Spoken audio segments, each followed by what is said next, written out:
This is the Rise Up See Red podcast, all about the Arizona Cardinals and the NFL, featuring insider and outsider perspectives. Enjoy the best hour of Cardinals talk on the web.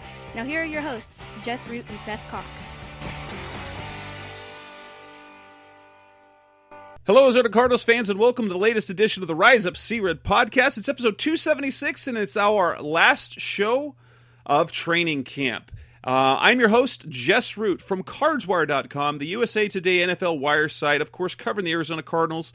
And my co-host, as always, unless we're doing another preview, but as is typically the case, is Seth Cox from AvengeOfTheBirds.com, the Arizona Cardinals site from SB Nation. We are at the final week of training camp. Roster cuts are this weekend. And so in this show, we're going to talk about forming the final roster in a little bit of the practice squad. Seth, can you believe it? We're less than 2 weeks away from football. Yeah, I mean, it seems like we're finally there, and we're just kind of waiting to see how it ends up and how things are unravel here, because this has been an off season basically unlike any other, and not just because of COVID, but as a result of COVID, we don't really know anything that's going on. It's very different this offseason across the NFL. Pretty much every NFL franchise is treated camp differently in terms of coverage, since fans cannot attend. And in fact, it's going to be different for teams in general, because normally every team gets every team's training camp footage, and also gets the preseason stuff. And so we have basically no one knows anything about anybody's players, and which will make probably player movement not very common this year after waivers, unless it's a known commodity. Some of these undrafted guys, you might see a few if they've been scouted. But then the other thing is that the media is limited in what they're going to be doing. Normally, during the preseason and training camp, one of the things I love to do is look at rotations, who's playing with what team. That has not been allowed. I mean, reporters have seen it. It's all off the record. And so, based on the stuff that we know and some of the things we think and some of the things that we can't directly say, we're going to put together our 53-man rosters for the Cardinals. I published mine already on CardsWire on Monday, and we'll kind of break things down by position group. We'll start with the different position groups, and we'll talk about who we pick and kind of talk about how the roster, so the kind of the guys on the bubble and the directions they could go. Let's go ahead and get started with quarterbacks and running backs. Now, we know at quarterback there's obviously going to be two. We know the two that are going to be certainly on the roster. That's Kyler Murray and Brett Hundley. Now, question, Seth, what do you think the likelihood is of the Cardinals keeping a third quarterback in Chris Streveler on the roster? I have been, I've done a few projections, and I think I change every single week based on what I hear and what I see. And I'm just not sure if I think they might want to, but I don't know if they can afford the spot. Yeah, it's going to be interesting because you have to figure out how this is going to play out. And that's one of the things with this offseason of kind of low information that we have to decipher on our own and kind of pick through. I have them keeping Streveler. I think that the investment they made, and it wasn't a ton, but I think it was $125,000 or something like that this offseason, it tells me that they want Streveler. And you and I talked about this a little bit off the air. I talked about this last year. I really do think that they wanted to kind of groom Drew Anderson last year, and they did, and they really liked Drew, except then they got a chance to pick up Chris Streveler, and they got a chance to work with Chris Streveler, and I think that was something Cliff wanted. You and I kind of talked about it. Streveler's athleticism and arm talent is similar to Kyler Murray. He's not obviously not the quarterback Murray is, but just from an athleticism and arm standpoint, he's similar. So I think the question becomes, do they trust him to get onto the practice squad? I don't think they can, so I've got them keeping 3 quarterbacks for that reason. And I have them not. Like last week, I thought he was going to be on. This week, I don't think they can use that spot. I know that he's done some work on special teams. Special teams coach Jeff Rogers talked about how they've been basically he's willing to do it, but they're having to teach him all the basic techniques. They've mentioned on the red and white practice television broadcast that they had on Saturday night, they did mention, I think it was Ron Wolfley mentioned that he's been used in some practices as the punter's personal protector, which is an important role on special teams. But I keep wondering, can they afford that spot for that particular role only? I know people think that he's going to be. I know they think he might be used like a Taysom Hill all over the place. However, if there's one thing Cliff Kingsbury's been, at least publicly been consistent with, is saying that Streveler is definitely a quarterback. They worked him out. Streveler said when he before he signed with the team, he worked out at quarterback and at receiver, but he said Cliff told him he wants him to be a quarterback. Cliff says publicly that he believes he's a quarterback, and I'll say this: he does have an arm. He is super athletic, and so he's got the skill set. I just don't think I don't have them on the 53-man roster, but I can see how that could happen. It just would cost something somewhere else, and at least in my roster, I couldn't keep him. And even there's a couple of players I would have liked to keep, and I couldn't, and that was even after I kept Streveler off of it. Now, at running back, we for sure know that there's going to be definitely 2 in Kenyon Drake and Chase Edmonds. The question is, are they going to keep 3 or 4? And who is that 3 and who is that 4? Do you think that Eno Benjamin has done enough to lock a spot on the roster? I felt he's always had the inside leg because of his upside on offense. Cliff Kingsbury was very clear about wanting to have 3 running backs with some who they could roll with on the offense, and that was even with DJ Foster on the roster, and he didn't play an offensive snap last year, so we know what his value is. How many backs do you think they keep? I went back and forth on this, and I think for my purposes of kind of housekeeping, Foster and Streveler are similar in what I'm keeping them on the roster for right now, as in special teams and punt protection.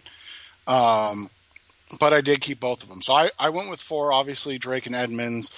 I feel like Benjamin's as much as a lock as any 7th-round pick can be. And then, we've heard whispers at camp about their usage of rookie free agent out of Central Michigan, Jonathan Ward.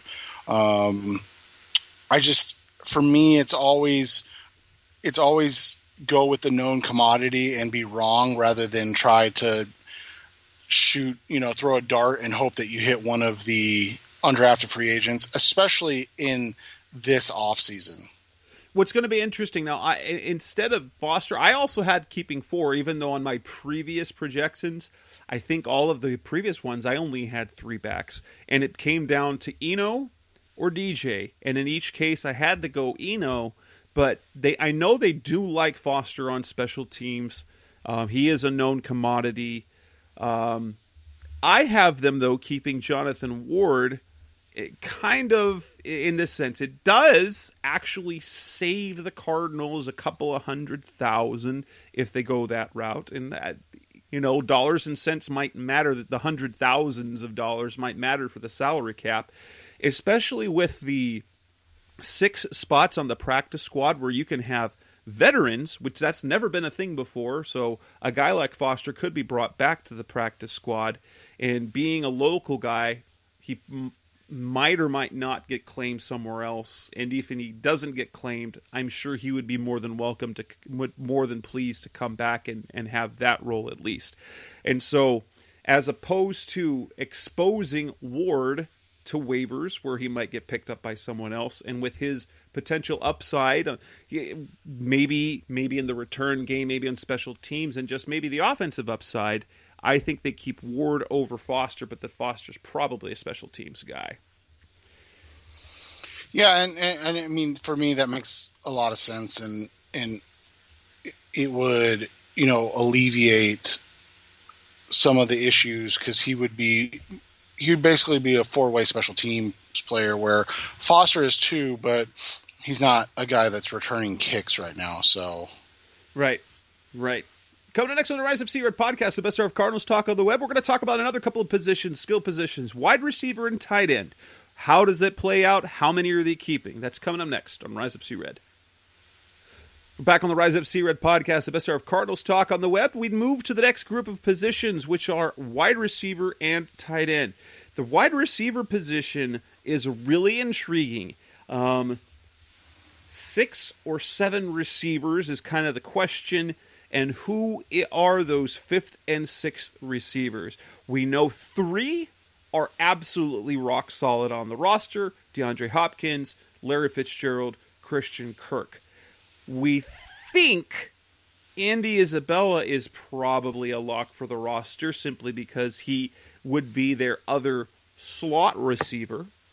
That's kind of where he's been practicing more or less exclusively this offseason, which leaves 2 to 3 spots, which gives you Keyshawn Johnson, Trent Sherfield, Hakeem Butler, and then a bunch of other guys. That JoJo Ward's an undrafted rookie. Andre Patton is a guy they brought in late. A.J. Richardson, a guy who's been on the roster or practice squad each of the last 2 years. How many receivers do you go with? I went with 7, and this was tough because I thought about just keeping 6, and we'll discuss how that worked out. But I think obviously the first 4 are really easy. Hopkins, Fitz, Christian Kirk, and then I'm going to put Andy Isabella in that group. And the reason I put Andy Isabella in that group is because I think from an optics standpoint, unless he is just completely incapable on the football field, they're going to keep him at least for another year and continue to give him work. How much he plays is, still going to be unknown, but at least you have him on the roster still. Right. For me, like, those 4 are solid. I also think that there's a 5th lock, and that's Keyshawn Johnson. If simply want to go with this, he's an outside receiver. So when they come in, so he can be Hopkins' backup. But I'll take it to the red and white practice. The only reps that they televised were the young players, and they were the backups and the third stringers. At that point, we saw Keyshawn Johnson off on the sideline. He was already undressed. He'd already taken his pads off. He'd taken his helmet off. And so it gave me the impression that he was, in fact, basically a first-team guy. And the guys that we saw getting the reps with that second squad were Hakeem Butler, Andy Isabella, and Trent Sherfield primarily. And then you got some A.J. Richardson and some Andre Patton and JoJo Ward as well. JoJo Ward is a guy, I don't have him on the final roster. I only went with 6 receivers. But I think Ward's going to be really hard for Kingsbury to say no to, because of his. Think Damiere Byrd, and he loved Damiere Byrd. Think J.J. Nelson type thing. He's a player. He's the type of player that every coach loves on the roster because of his ability to create separation and just take the top off the field, as everyone take the top off the defense, like all the analysts like to say. Now, I've got bad news. I don't see the Cardinals keeping Hakeem Butler on the roster this year. I know that's not popular. I just think it's going to be really hard for how they're going to construct their roster to keep 7 receivers on the roster. And I think Trent Sherfield, they do like I'm going to go to the thing. Cliff did praise Butler early in camp, kind of before things happened. But when he was given the opportunity to say what his young receivers were doing, he has had the opportunity, has done so, to praise Andy, to praise Keyshawn, and to praise Trent Sherfield. And he did not mention Hakeem. I thought that was a notable absence. I think he's just behind. And while he's got the physical traits, I think they're going to have to try and sneak him on the practice squad. I heard around, nothing reportable, but there were talks that he was on the trade block, and there wasn't any interest in him. So between the injury last year and just sure that he's got potential, but we've seen lots of big, fast receivers come through here and never amount to anything. So I don't have him on my final 53. Yeah, and so my last group was Johnson, Trent Sherfield, and then Hakeem Butler. And so that's the hard part. I think you can go back and forth, and I won't be shocked if Butler isn't on the team, but I've got him on the squad right now. So I think that's really the only difference right now. I could see it. I could see it happen. Now at tight end, I think this is fairly much certain. It's probably going to be 3 tight ends, and I think Dylan Cantrell is the man left out, but he's probably going to land on the practice squad. Max Williams, Dan Arnold, and Darrell Daniels. Cliff has talked about Max in terms of he's old reliable. They really like what he adds overall. Dan, according to everyone, Dan Arnold's going to be a star. Even Kyler Murray, he says, I see. He was in one of his pressers. I think it was last week. He's like, I don't want to talk about Dan. I'm just going to say that I'm glad he's on my team and he's good. Come on. We talked about him last week. I don't know how much he can do, but they love Dan Arnold. And Darrell Daniels has also gotten praise because of his skill set, the ability to get down the field. And what we saw last year, he had a key special teams role. He was brought up when Zeke Turner, who was a core special teamer, and Darrell stayed on the roster the rest of the year. I don't see any scenario in which they keep only 2 tight ends or that they keep 4 tight ends. See, and I only kept 2 because I had to find the way to fudge the numbers keeping Butler. So, if you took Daniels, I took Daniels off and put Butler, and I could see that flip-flopping without even kind of thinking about it. Coming up next on the Rise Up Sea Red podcast, the best hour of Cardinals talk on the web. We now move to the trenches, the offensive line and defensive line. That's coming up next on Rise Up Sea Red. We're back on the Rise Up Sea Red podcast, the best hour of Cardinals talk on the web. We now move on to the trenches, offensive line, defensive line. At least on offense, that's the biggest group of players that you're going to have, obviously, because you got 5 on the field. For me, actually, the opting out of Marcus Gilbert freed up a spot because I was wavering between 10 and 11 players before Gilbert opted out. Now I'm pretty certain it'll be 10, but they might be able to get away with 9. We know 4 of the starters are certain. DJ Humphries at left tackle, Justin Pure at left guard, Mason Cole at center, J.R. Sweezy, I think, is a lock at right guard, and we can talk about a scenario where maybe he gets cut, but probably not. And right tackle has been a competition between Kelvin Beachum and Justin Murray, but it feels like right now Beachum is probably going to be the starter. Now, I wrote a piece about how J.R. Sweezy perhaps could be a surprise cut, and I think it would be it wouldn't be so much a football decision as it would be a financial decision, because they could cut $5 million off the cap by cutting Sweezy. He was steady, he was tough.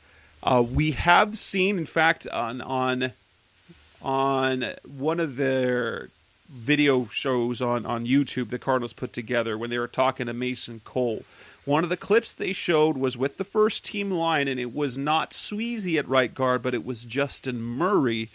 And if they trust that Justin Murray could handle, and it's not too much of a downgrade from Sweezy, they all love, I mean, everyone on the staff loves Justin Murray from what they saw last year.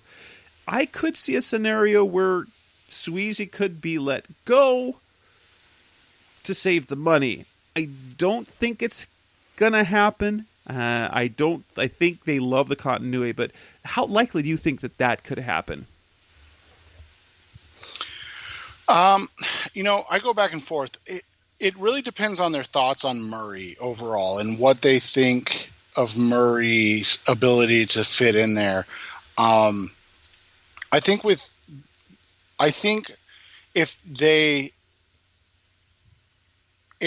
if Gilbert doesn't opt out, and I know what you're talking about in terms of Gilbert and keeping or making it a little easier, but I think if Gilbert doesn't opt out, it would actually have potentially made cutting Sweezy easier because, as you said, all of a sudden, even though Gilbert didn't play last year, he's been in the system. He knows things. With Beachum likely the starter at right tackle, even though Murray has played on the offensive line, he did not play right guard. And so I just think that's too big of a difference and change to cut him. So I've got them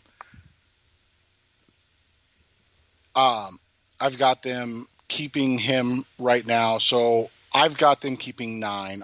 I've got them, the starting 5, the what we're expecting with Humphreys, Pugh, Cole, Sweezy, and then Beachum.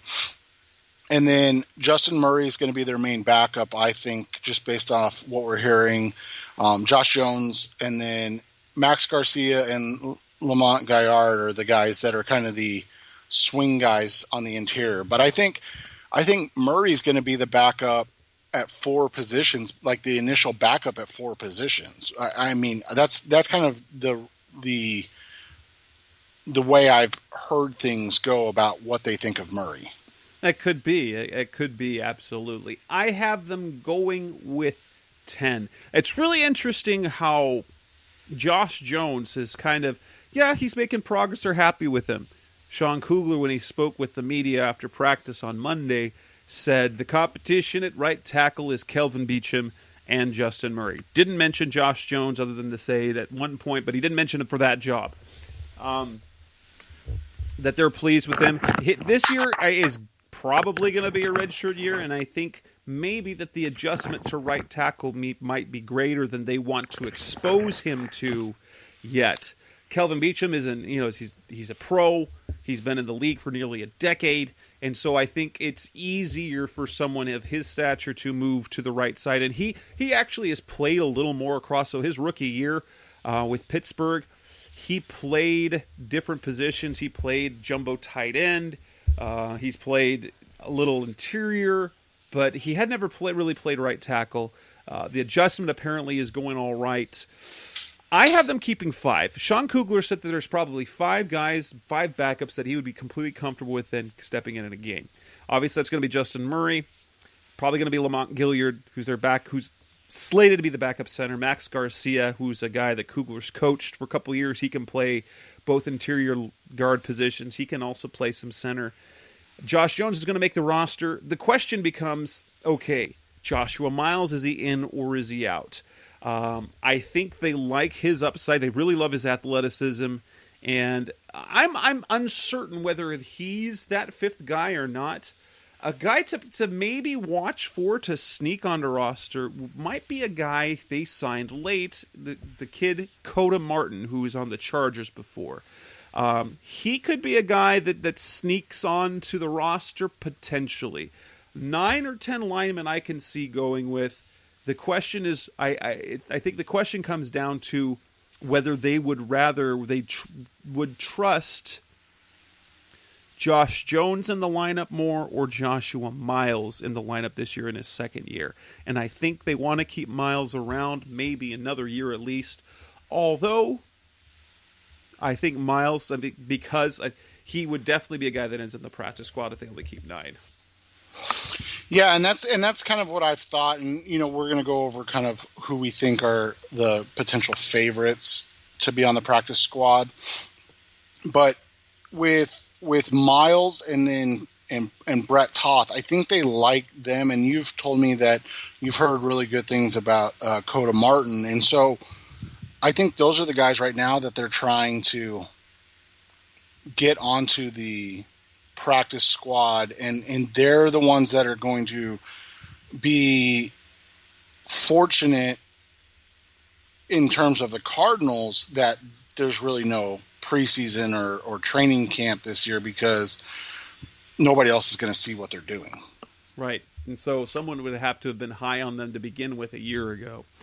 On the defensive line, I think it's going to be interesting because last year I think they carried 7 all year. I don't know if they need 7 this year. If Vance Joseph does what he has suggested, that he's going to find a way to play all 3 of his inside linebackers, however that's going to happen, Jordan Hicks, Devondre Campbell, and Isaiah Simmons, if he's going to find a way for them to play, I think that's going to come at the cost of some playing time for a defensive lineman. I only have them keeping 6. And unfortunately, that means pretty much everyone who was on the squad last year isn't going to make it. Corey Peters, Jordan Phillips, Zach Allen they're going to make the roster. Those are supposed to be your starters. I also have Jonathan Bullard. It seems like I think he played pretty well last year. And I think he and Allen are the ones kind of competing for that 3rd spot on the D-line. And then there are 2 rookies, Lecky Fotu and Rashard Lawrence. I think they're also locks for the roster. Then it comes down to, do you keep a 7th guy, which is it going to be Michael Dogby? Is it going to be Miles Brown, their undrafted guy from a year ago they really liked? Or is it going to be even the Trevon Coley, a guy they signed in the offseason, has some starting experience? But I think all 3 of those will or 2 of the 3 will potentially land on the practice squad. How many D linemen do you end up keeping? It's funny, we didn't talk about this beforehand, and I have the same 6. I think it's Allen, Phillips, Peters, Fotu, Lawrence, and Bullard. I mean, with what they're doing, allegedly, in terms of their kind of base defense, I don't think that they need more than 6. Probably. Coming up next on the Rise Up Sea Red podcast, the best of Cardinals talk on the web. Let's move to the linebacking core, both inside and outside. That's coming up next on Rise Up Sea Red. We're back on the Rise Up Sea Red podcast, the best of Cardinals talk on the web, and we've got 2 linebacker groups. And it's very, very interesting because it seems that at outside linebacker, they're really kind of thin. And at inside linebacker, they have way too many players that they can keep. Let's talk about the edge guys first. And I think 3 are locks. Obviously, Chandler Jones, Devon Kennard, and then Hassan Reddick, even though it would be fantastic to find a way to move his deal. But since his contract is fully guaranteed, he's going to be on the roster and he's going to have a role. The question is, do they keep 4 or 5 outside linebackers? What direction do you have them going? With the outside backers, I have them keeping 4. And it's just the way, and so it's really like I have them keeping 4.5 on each. But for, ease of the drill, I have them keeping 4 outside backers, obviously Jones and Kennard. Everything we've heard is that they moved Gardeck out there for a reason because they really like him. So I think it's Jones, Kennard, Gardeck, and then I'm going to keep Hassan Reddick for an additional season. That's kind of how I broke it down. And that's the same thing. Now, Kylie Fitz, I know he's a guy that they kind of like. Reggie Walker, the undrafted free agent, is also, to me, kind of intriguing. But I think the glut of inside backers that they have is going to limit their ability to keep guys. I mean, Gardick, we're calling an outside linebacker. He's 6'2", 232. He's not really an outside backer. I think he's got the tenacity to be able to play off the edge a little bit, but if he's playing defensive snaps there out there at the edge, you're really, really probably not in a happy place in terms of rotation. There's also the intrigue that Isaiah Simmons, with his versatility, I wonder if they could use him, and we've talked about, like, leading up to the draft and after the draft, it's kind of the ideal situation, so he doesn't have to start at inside backer, so he can kind of come in for nickel packages and maybe as an edge rusher from time to time. I think they might be able, and there's been some whispers that perhaps they could use him as, an edge guy, which would allow you to then not have to carry a Kylie Fitz or a Reggie Walker. You basically have your three main rotational guys, Jones, Kennard, a little bit of Reddick, and then a little bit of Simmons, and Gardick only plays special teams. Inside backer is interesting because, you've got three who are going to play. You've got Hicks, you've got Devondre Campbell, who has had a great camp by all accounts. The chatter coming around for that Campbell has been very, very good. Simmons, who's their first-round pick and their future. But then you got to go behind him. So who do you keep? You basically got three guys battling for one or two spots, and that would be Evan Weaver, their sixth-round pick. There's some potential there. Super productive in college. You got Tanner Vallejo, who's done some special team stuff and flashed a little on defense even last year in the preseason and then the one game that he played. And also Ezekiel Turner, special teams ace, had all the special teams tackles as a rookie in 2018.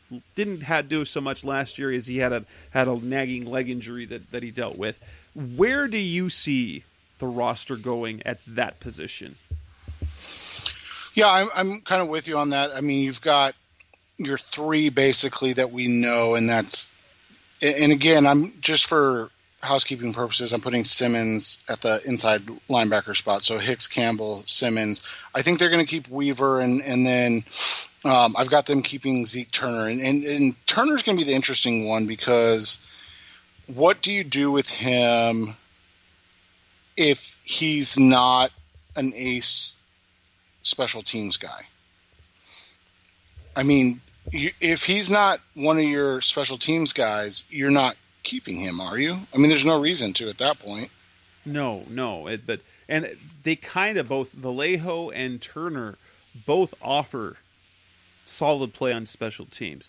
Vallejo, I think, is the upside as a linebacker, but Turner moves better, having been a defensive back. So he is the converted safety. So he played safety in college. And so moving to linebacker, he does have a little bit better he's a little bit better in terms of movement skills and maybe potentially in coverage skills than Vallejo. Vallejo is, to me, kind of like a, Joe Walker type player, only not as durable. I could see either one of those making the roster. I myself kept Turner. I think that Jeff Rogers, he was great as a rookie in 2018. And I think that goes a long way. So while Vallejo could definitely make the team over Turner, I also think that Weaver's probably a lock for the roster. I could see a scenario where they kept Vallejo and Turner and hope Weaver makes it to the practice squad, and honestly probably would because of his lack, because of the measurables and the athletic testing. He doesn't test super high. He's not ridiculous slow. He tested better than a lot of people thought he would, but I still think Weaver has upside. I think they see a potential future for him, maybe even as a starter down the line at the Mike position. And then it comes down to Vallejo and Turner. But I think that core is going to stick around. Only one group, one of those guys is going to probably be a practice squatter.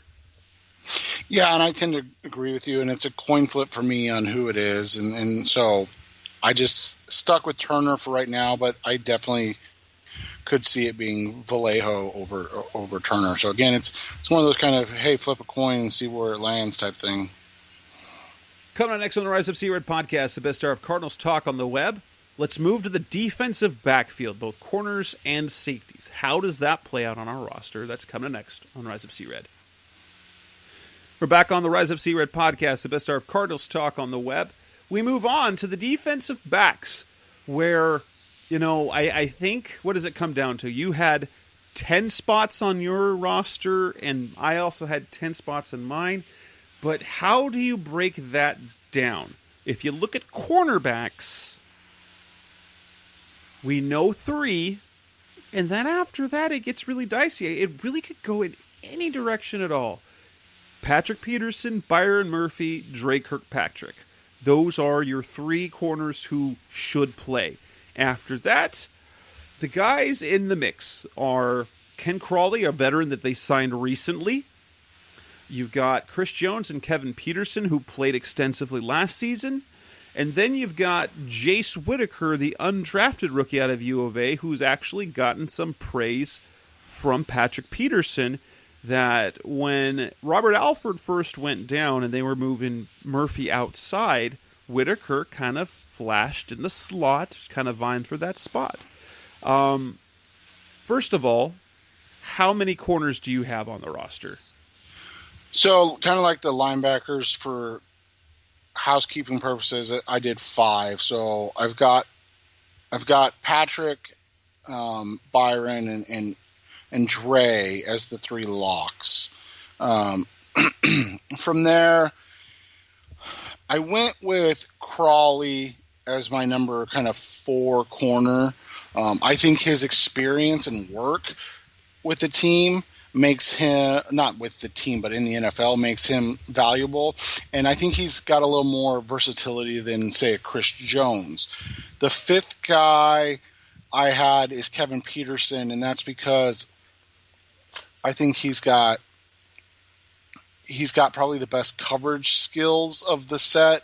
He's just a very lean, not physical in the sense of he avoids physical play, just not physical in the sense that that's just not his strength. And so he's not a good tackler on defense. No, and it's not because he's not willing to try. That's the crazy thing is, he'll stick his nose in. He's just, I think, wasn't he listed like 172 last year or something like that? I don't remember, but he's super, super lean. I know he's a guy that when the Cardinals claimed him off waivers, you really liked that move because of the limited work that he had before his knee injury. That he really played well. Yeah, and so it's just funny how lean he is because, I have a freshman in high school and he's 175, and this guy's a NFL, player, and he's 175, and it's crazy to think about. But yeah, so you look at it and you just see I think Peterson is again a known commodity. I'm kind of cheating a lot this year with these things. And he's a known commodity over the unknown of Jace Whitaker.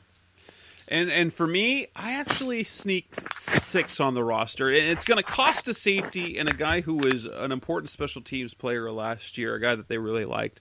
But obviously the 3 at the top are known, and that would be Peterson, Kirkpatrick, and Murphy.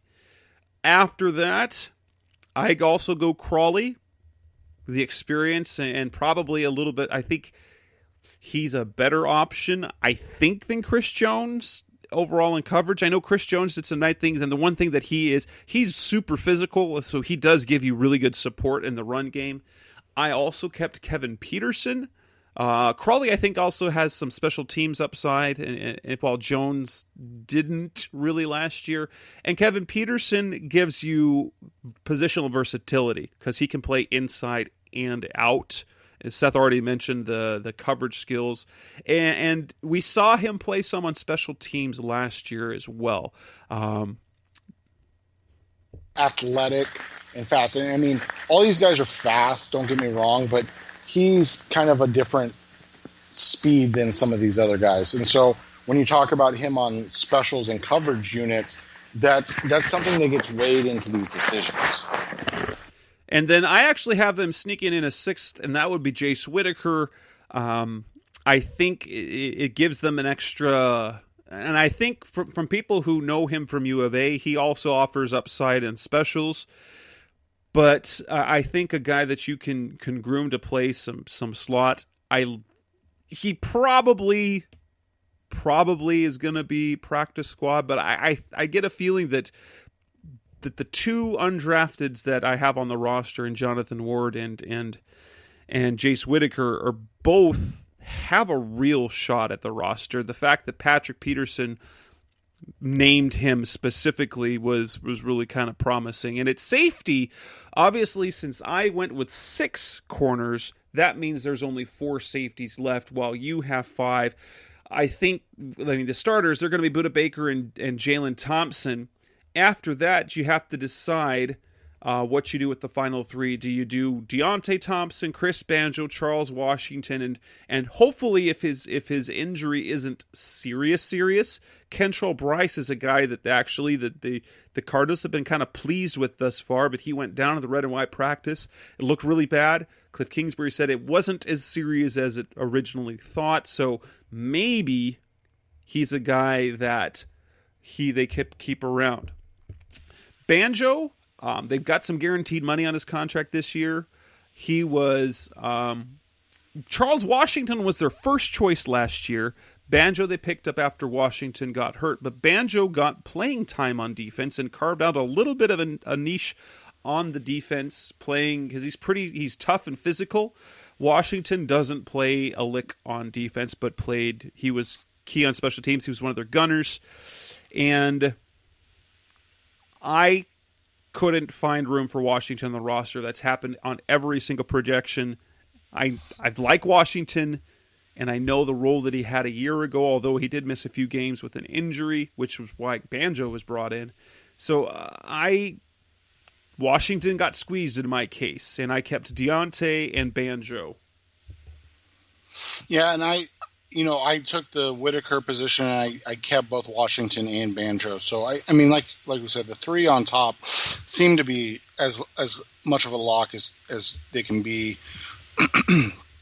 But I tend to err on the side of what we know right now, and that's how I went with that. Coming up next on the Rise Up Sea Red podcast, the best hour of Cardinals talk on the web, we will wrap up with our final segment, and we'll talk about the specialists. I think it's probably kind of a lock. And then with the 16-man practice squad and up to 6 veterans, who are going to be the priorities when they form that squad? That's coming next on Rise Up Sea Red. We're back on the Rise Up Sea Red podcast, the best hour of Cardinals talk on the web. I think we can both agree the 3 specialists are going to be set: Zane Gonzalez, Andy Lee, Aaron Brewer. But they do have an interesting guy on the roster, Ryan Winslow, that they keep sticking around. They had him on the practice squad last year, late in the year. I really think he is going to use one of those practice squad places, because I believe Jeff Rogers kind of likes him. And here's how, with Zane Gonzalez, when they brought him to the practice squad in late 2018 and then moved him up to the active roster, Jeff Rogers was the guy that really believed in him. And I think Winslow might be one of these cases, and they're grooming him, hopefully, that they can keep him around so that he is their punter in 2021 and beyond. Now, I don't think, did you need add anything to those trio of specialists? No, I think that's as lock is going to be heading into this. Other than, I think Zane Gonzalez's Twitter got hacked, so that's something to watch. Oh, I'll check that out in a minute. So, practice squad. Right now, the Cardinals have 74 players on their roster after they cut it down to 53. If everyone is healthy, they can bring back. That means if they like everyone on their roster, and Cliff Kingsbury suggested as much, that it's probably going to be you got what you got, and then you'll be bringing guys back to the practice squad, assuming they don't get picked off waivers. that only 5 guys on this roster, if they don't make any moves to injured reserve, will not be on the team at this time next week. If you had to pick 5 guys who won't be on the roster, who do you think those 5 guys are in terms of between the 53 and the 16 practice squad? Who are the 5 guys you think probably don't have a job? It's tough because, again, with our limited access to this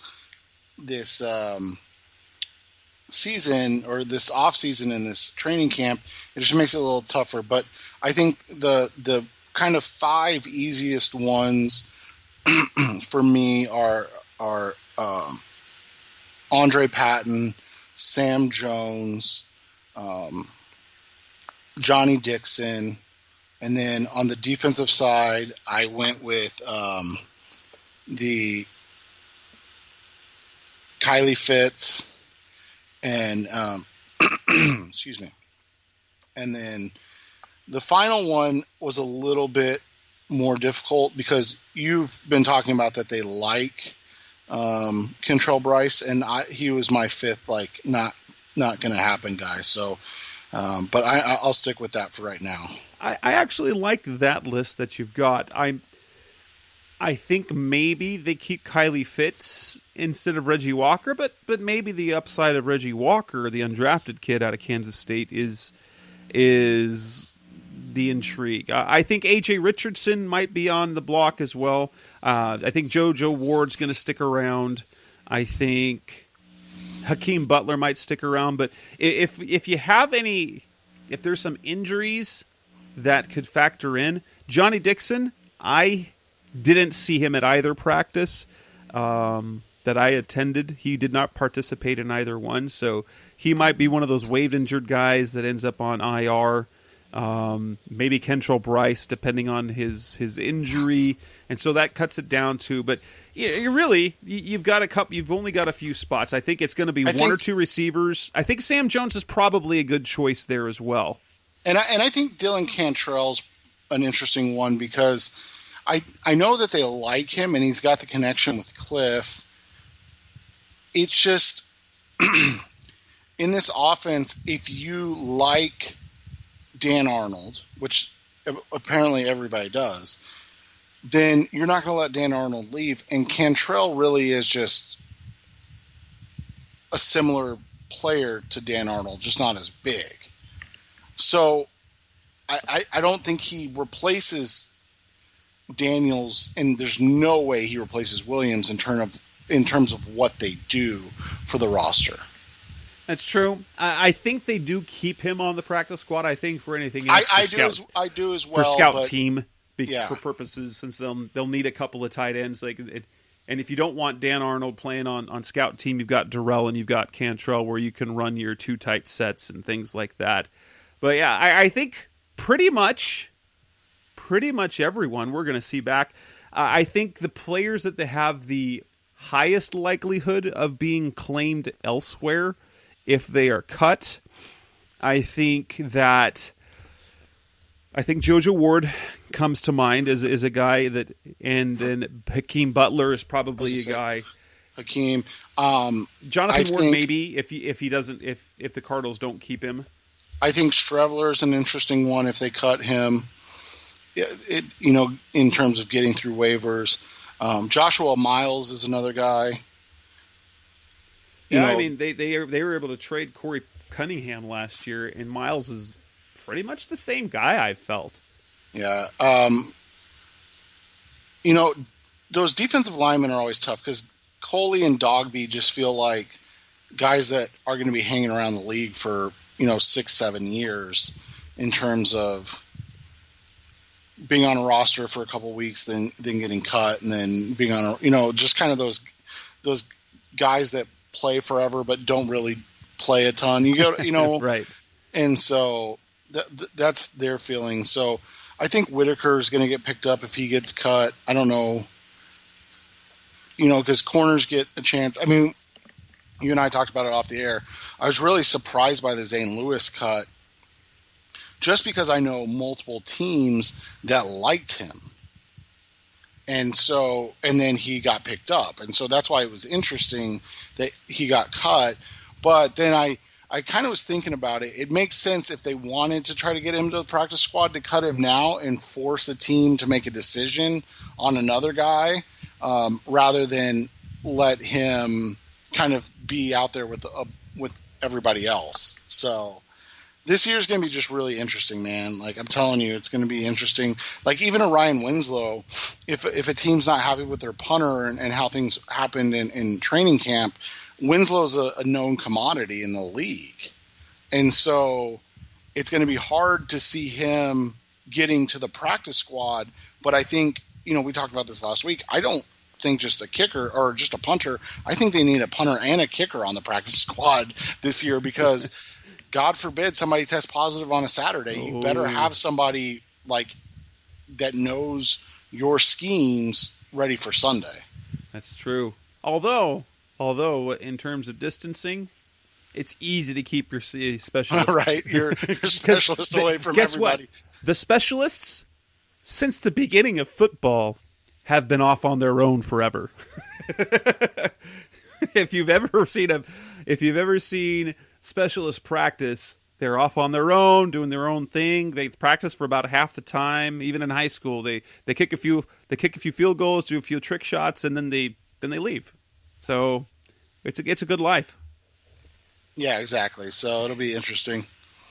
All right. Well, that will bring us to the end of this edition of the Rise Up Sea Red podcast, which didn't even crack an hour today.